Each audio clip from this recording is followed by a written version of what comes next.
ध्यान किया नहीं जाता, ध्यान होता है।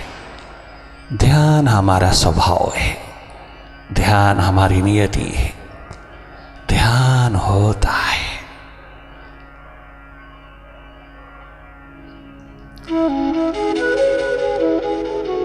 नॉन डूइंग की स्टेट में रहना, नॉन डूअर होके रहना, अकर्ता दृष्टा होके रहना, कम से कम मन के साथ, अधिक से अधिक अपने आप के साथ, अपने ट्रू सेल्फ में, अपने मास्टर में, अपनी सुरती में रहना, अधिक से अधिक वापस लौटना।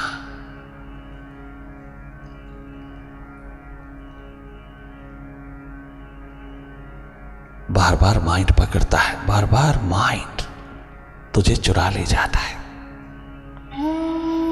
बार बार माइंड के हाथ लगते हो, तुम स्वयं ही लगे हो माइंड के साथ, बार बार लग जाती हो, बार बार इंडल्ज हो जाती हो, आदतवश। मालूम नहीं था यही कुछ होता रहा, हम माइंड ही बने रहे। हमें मालूम ना था कि माइंड हमको मिला है बाहर के जगत से, जन्म के पश्चात जिस समाज में हमारा जन्म हुआ, जिस हालात में हमारा जन्म हुआ, वो चारों तरफ के हालात अपना इम्प्रिंट्स हमारे भीतर छोड़ते चले गए। जो जो हम बाहर की ओर उतरे, हम रिसीवर बन गए बाहर के।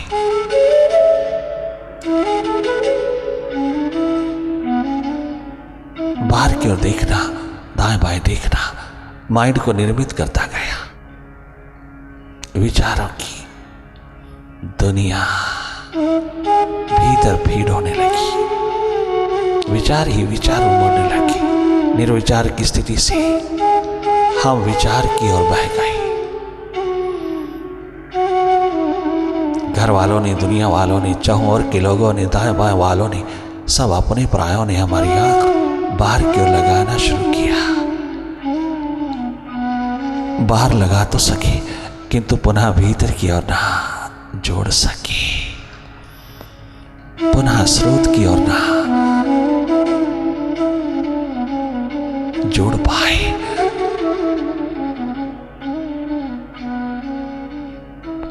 क्योंकि उन्हीं को पता नहीं था, वो स्वयं अनभिज्ञ, इग्नोरेंट, उन्हें क्या मालूम। वो तो बाहरी बाहर सब कुछ बाहरी बाहर जानते और उसी तरह सबको बनाना चाहते। वो क्या जाने जीवन दिशा को ये कहर कमाया ड्यू टू इग्नोरेंस, अज्ञानता।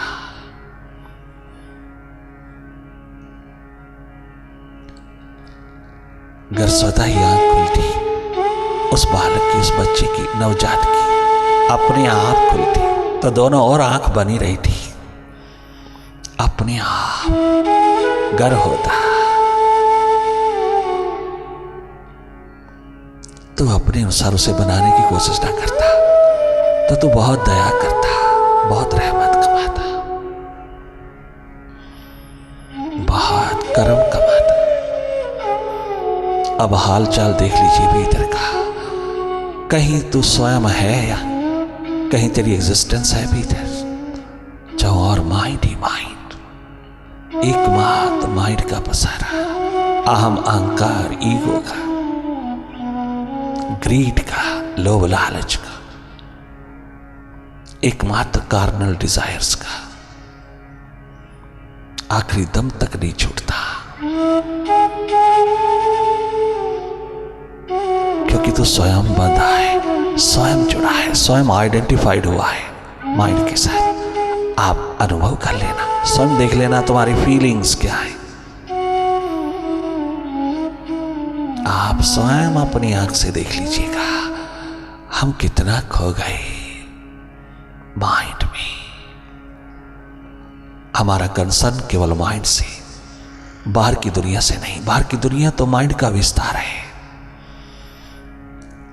आप जड़ को पकड़िए, अपने आप पता चल जाएगा। सारे संसार रूपी वृक्ष का शीघ्र मन से हटिएगा, उठिएगा। शीघ्र इसके हिप्नोटिज्म, इसकी बेहोशी, इसकी मूर्छा से बाहर आइएगा।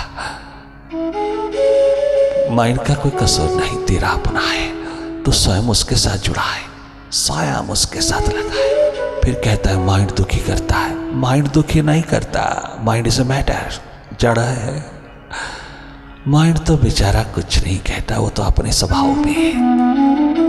तो स्वयं ही ड्यू टू इग्नोरेंस, अज्ञानवश, या यूं कहिए कि जानता हुआ भी बार बार चस्के लेता है माइंड के साथ लग करके, बार बार आदतों में पड़ता है, बार बार हैबिचुअल होता है।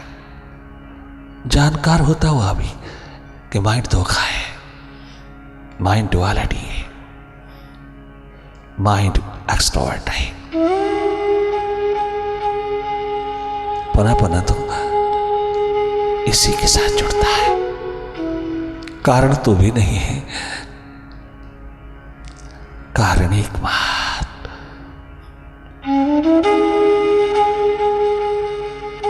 चारों तरफ के एटमॉस्फेयर का भी है। तुझे ये दिशा मिलती ही नहीं, जागरण की होश की शक्ति, तुझे ये दिशा कोई जताता जनाता भी नहीं, कोई तुझे सावधान भी नहीं करता। माहौल ही ऐसा है। परंतु फिर भी घर तो एक बार आ जाए इस मेडिटेशन के महासागर में, घर तो थोड़ा हिम्मत करके कदम उठाए, एक बार प्रवेश कर जाए तो इस महफिल में, तो वास्तविक रूप में मर्द हो जाए, तो इंसान हो जाए, तो अपने स्वभाव में जीने की प्यास, प्रायोरिटी लेकर के चलेगा।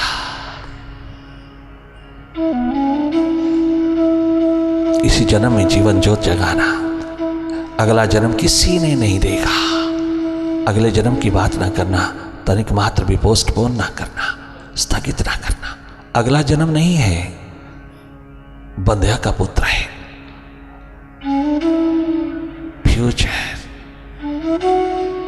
जो तूने कभी देखा नहीं, जाना नहीं, क्यों दूसरों की बातों में आता है। एक ही बर्थ है, एक ही जन्म है जो तेरे हाथ लगा है। अगर हाथ लगा हुआ जन्म, ये अवसर तूने पोस्टपोन किया तो तुझे दोबारा कहां देगा कोई? कौन देगा? कैसे मिलेगा तुझे? नहीं मिलेगा। बहुत बरस जन्म जन्म लग जाएंगे। अगर हाथ लगा, अवसर चूक रहा है तो तेरे पे कौन भरोसा करेगा? अगले जन्म की बात करने वाले कितना समझदार, कितना बुद्धिमान बना है। अवसर चूकना नहीं, हाथ लग गया है। आविष्कार में उतरना, अस्तित्व का आविष्कार, अपने होने का, अपनी एग्जिस्टेंस का, अपने अमृतस्य जीवन का आविष्कार, अपनी और अपना जागा, अपनी होश, अपनी सुरती संभालना। जैसे बाहर संभालता है ऐसे भीतर की ओर संभालना, ऐसे ही संभालना। बाहर तो फिर भी बहुत ज्यादा कोशिश करनी पड़ती है, अपना भीतर संभालने के लिए कुछ नहीं करना पड़ता। केवल तुझे थोड़ा ध्यान देना है अपनी ओर, थोड़ा ध्यान देना, संभाल शुरू हो जाएगी, इंप्रूवमेंट शुरू हो जाएगी। अंधेरे विदा होने लगेंगे, सब यूजलेस थॉट्स अपने आप विदा होने लगेंगे। घर का मालिक जागेगा तो चोर भागेगा। सब ओर से अंधेरा भागेगा।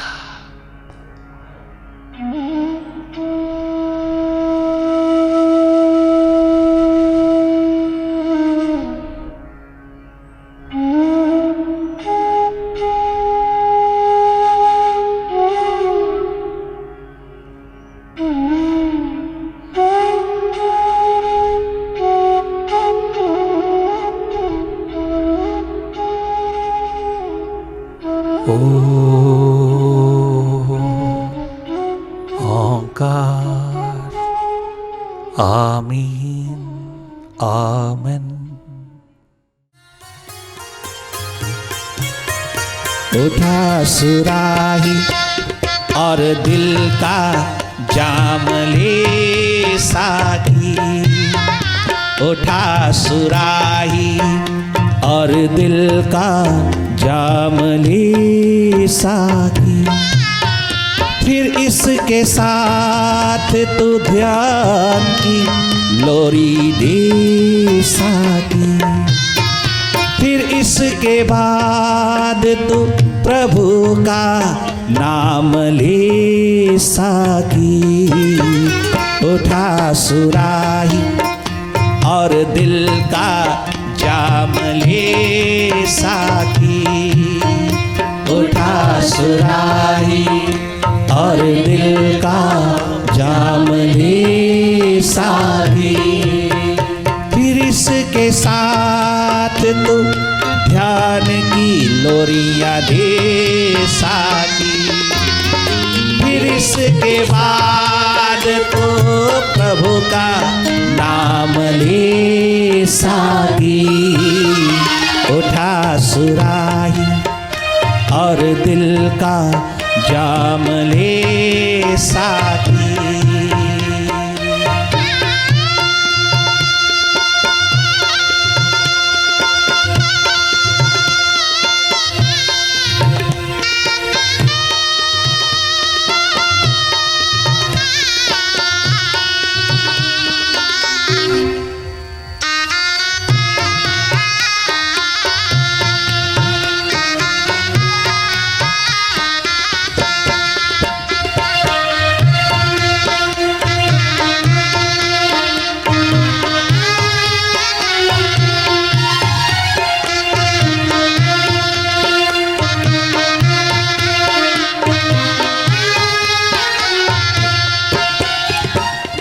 द्वापर के दूसरे भगवान हैं।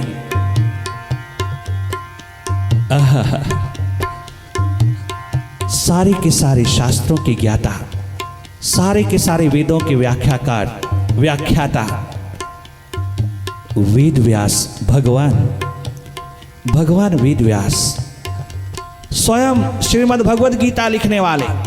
भगवान कृष्ण ने नहीं लिखी, अर्जुन ने नहीं लिखा।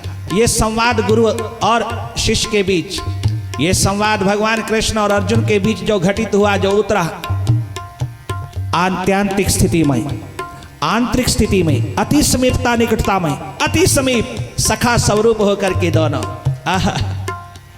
एक दूसरे को शेयर करते चले गए। वो महान श्रीमद् भगवद गीता का संदेश लिखित रूप में हुआ वेद व्यास के द्वारा। महान पांडित्य के मालिक, विद्वता के मालिक, अपने समय अपनी धरती के ऊपर नंबर वन विद्वता के शिखर, महान व्याख्याकार, परंतु भीतर सूखा मरुस्थल की भांति। स्वयं श्रीमद् भगवद गीता लिखने वाले भीतर से मरु उद्यान नहीं हो सके, मरुस्थल बने रहा। मरु उद्यान नहीं, विषाद घट गया। वहां विषाद घटा तो प्रसाद बन गया गुरु के द्वार पर, सदगुरु के द्वार पर, भगवान कृष्ण के द्वार पर। अर्जुन का विषाद प्रसाद बन गया, परंतु यहां विषाद पुनः उठ खड़ा हुआ। सब वेदों, शास्त्रों, उपनिषदों के व्याख्याकार, महान आचार्य, भगवद रूप, परंतु नहीं, अभी भगवान नहीं हुए। अभी तो विद्वान ही है, अभी भगवान नहीं हुआ, अभी जागे नहीं। व्याख्याकार हो सकते हैं, बहुत बड़े विचारक हो सकते हैं, बहुत बड़े दार्शनिक हो सकते हैं, गणितज्ञ हो सकते हैं, बहुत बड़े तार्किक हो सकते हैं, लॉजिशियन हो सकते हैं, परंतु जागे पुरुष नहीं। एक और अस्तित्व है इसके पार, मन बुद्धि के पार एक और हार्दिकता का, हृदय का अस्तित्व है जो तेरा अपना स्वरूप है। उसमें उतरे बिना तुझे संतुष्टि नहीं, तृप्ति नहीं। नारद मुनिदेव गुरु के चरण पकड़ करके कहता है वेद व्यास, वो महान व्याख्याकार कहते हैं, व्याख्याता कहते हैं, गुरुदेव भीतर सूखा है, भीतर आग लगी है, भीतर अग्नि जली है, भीतर सूखा, भीतर सब मरुस्थल, भीतर एकमात्र आग ही आग, एकमात्र अग्नि ही अग्नि है, एकमात्र जलन ही जलन है और कुछ नहीं। तनिक मात्र भी मरुद्यान नहीं, तनिक मात्र भी बसंत नहीं घटा, तनिक मात्र भी कोई उपवन नहीं नजर आता भीतर, कोई किसी प्रकार का बसंत उतरा नहीं भीतर की बगिया पर। कुछ बरसात कर दो, कुछ वर्षा कर दो अपनी करुणा की, कृपा कर दो, मेरा भीतर भी हरा भरा हो जाए, मेरा भीतर मरु उद्यान हो जाए, मेरे भीतर की बगिया सज जाए, मेरे भीतर बरसात कर देना अपने करुणा की, कृपा की, मैं भी हरा भरा हो जाऊं। कितना शिखर है विद्वता का उस द्वापर युग में, इस धरती के ऊपर, उस दुनिया में एक नंबर का शिखर है, किंतु कितनी विनम्रता, सरलता, सहजता की मूर्ति बनकर के गुरु के चरणों में गंगा यमुना बहा करके वेद व्यास कहता है। उस समय नारद मुनिदेव ने इशारा किया, क्योंकि अगर वो इस प्रकार की हार्दिकता को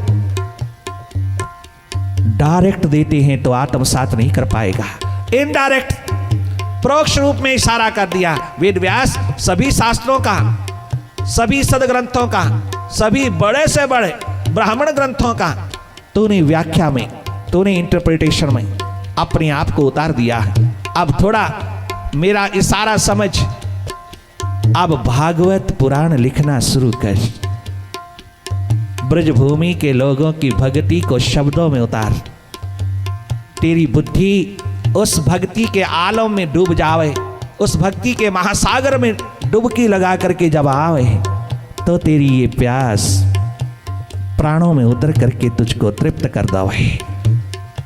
भागवत कथा, कथा नहीं व्यथा है, कथा नहीं।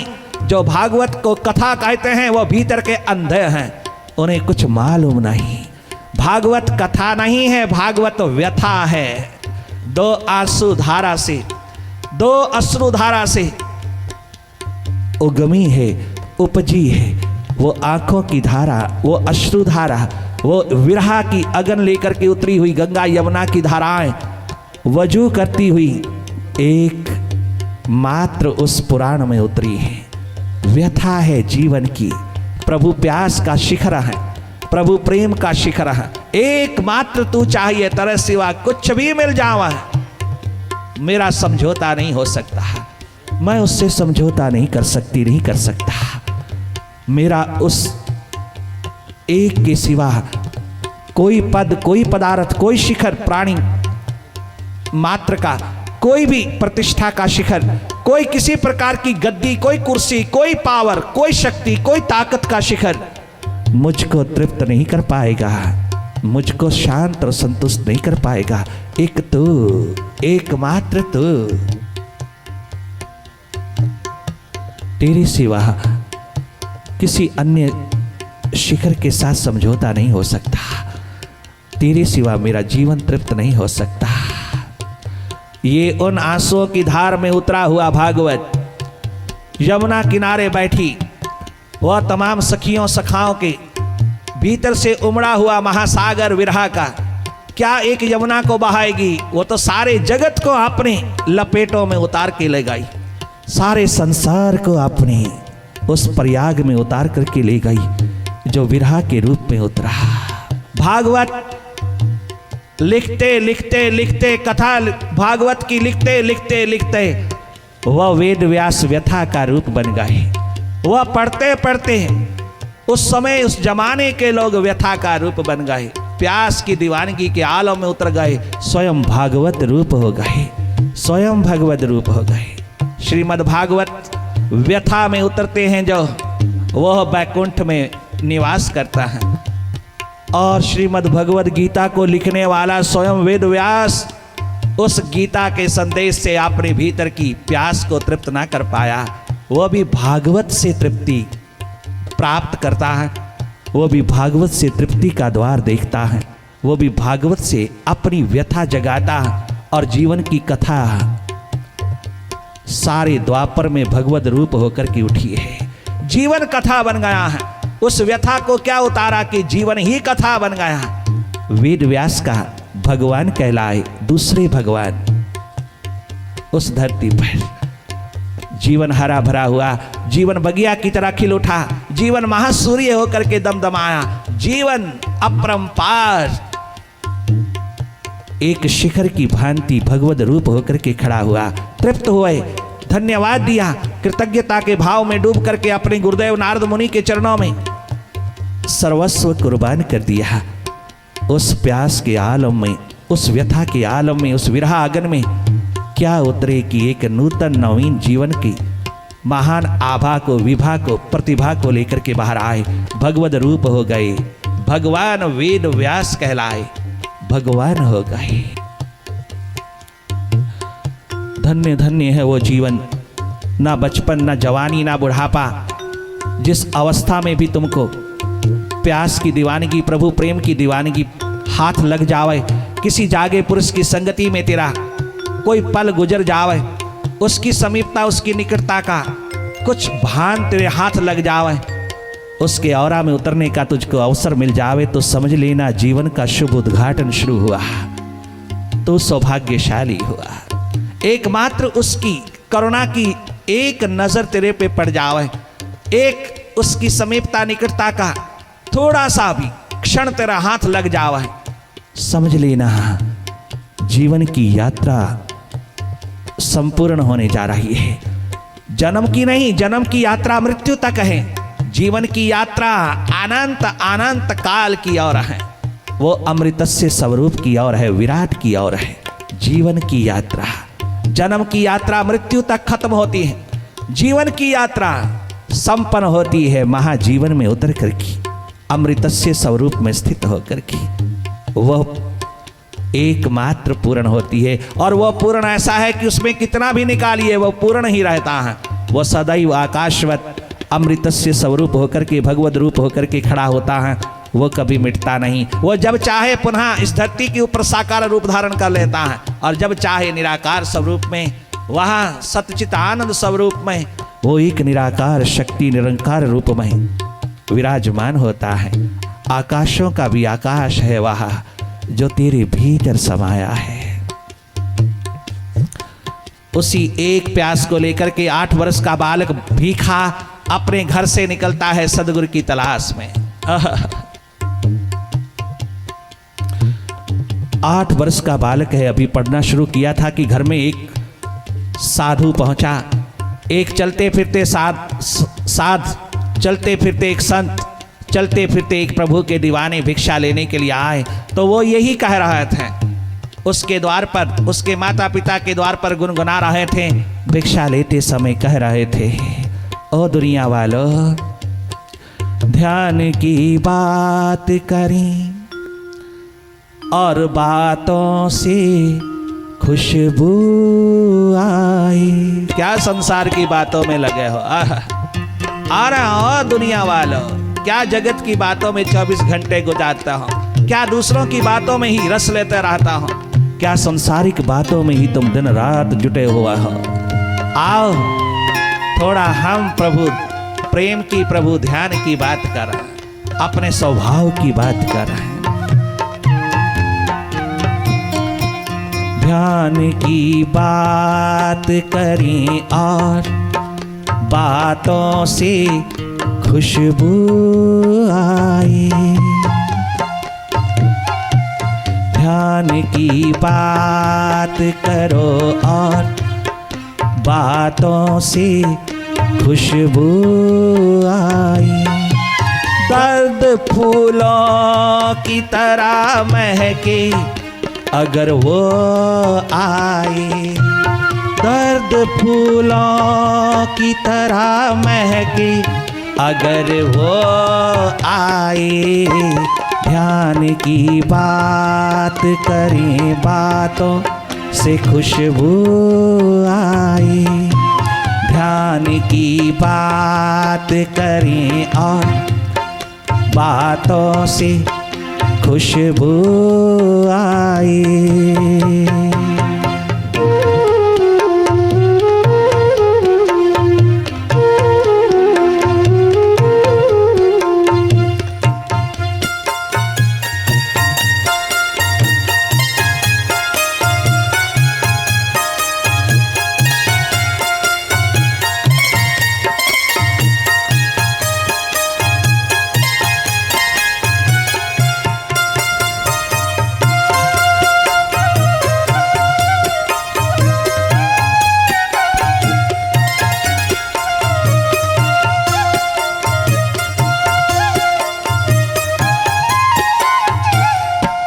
आजमाइश की घड़ी से गुजर आए तो जिया,